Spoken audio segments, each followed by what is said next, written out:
Welcome back to the final segment. We're now just days away from the JFF elections, but 4 of the 11 board members have already secured their tickets, with 7 more to come on Sunday.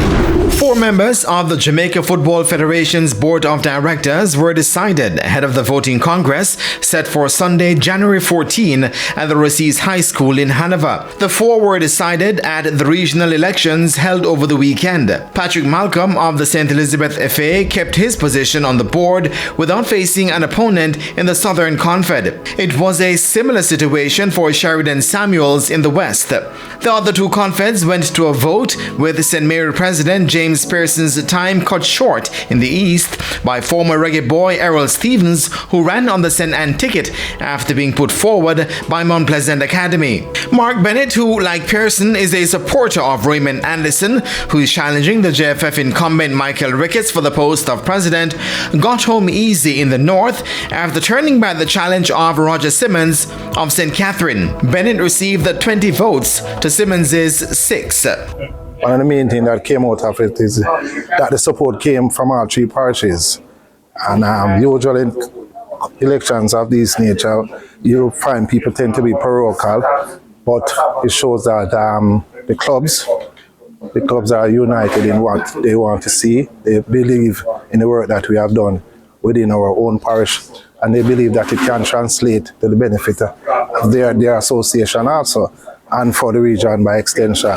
Simmons was more than gracious in defeat and pledged to support Bennett in making the region better. I think my candidacy was a bit late in coming, and therefore I think some of the delegates, weren't actually aware of who I am and what I would have to offer, and hence, the result is as it is. But guess what? It's not a defeat. I don't see it as such, because I think as 2 gentlemen who would have, given a lot to football, we can work together to build the region, and that is what sport is about. And even though Bennett's win could be seen as a victory for Anderson's team, Bennett was more inclined to dedicate it to the region. I know some people like to interpret that, but honestly, I want to say first and foremost, it's a victory for the region.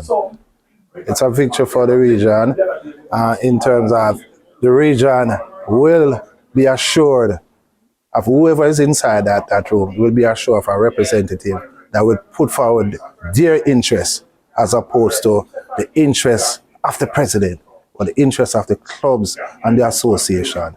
And that's what I want to focus on, because regardless of who wins the election, the representative will be there in that room. Simmons says his participation was not aligned to any of the presidential candidates. What I want to do is to help football, and so I did not even consider that. I consider myself serving the sport, so I don't look at it in that manner, because that's a different election, totally different election, for a different gate actually. So that may be so. I don't know.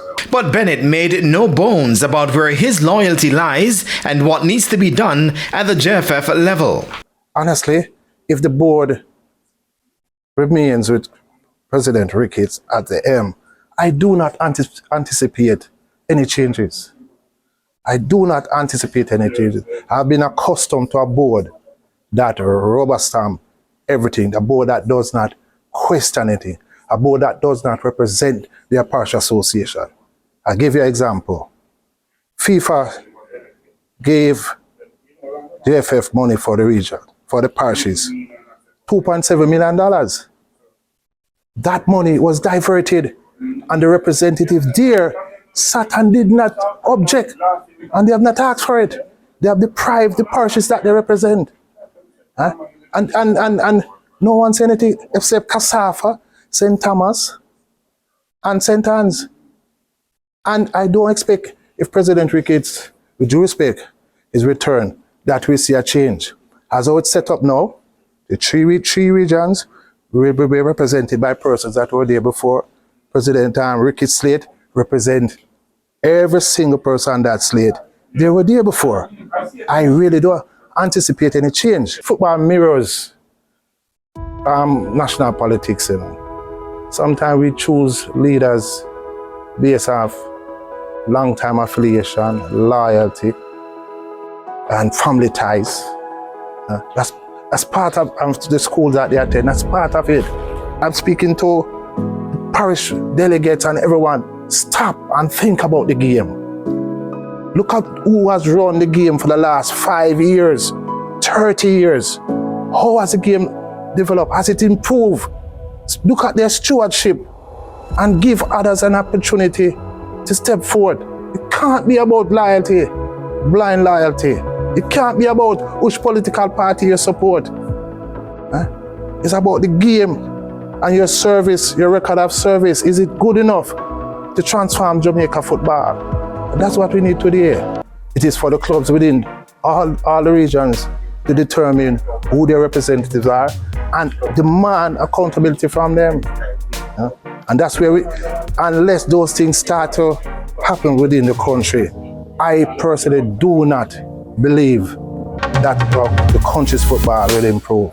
Stevens, Samuels, Malcolm and Bennett will be the only representatives from the parish level who will serve on the new JFF Board of Directors, which has seen its number slashed from 19 to 11. The other 7 members will be decided at Sunday's election, where the president and his 4 vice presidents will take 5 of the spots. The other 2 will go to either Bruce Gaynor and Rudolph Speed should Ricketts return as president, or Carol Beckford and Dave Cameron if Anderson dethrones Ricketts.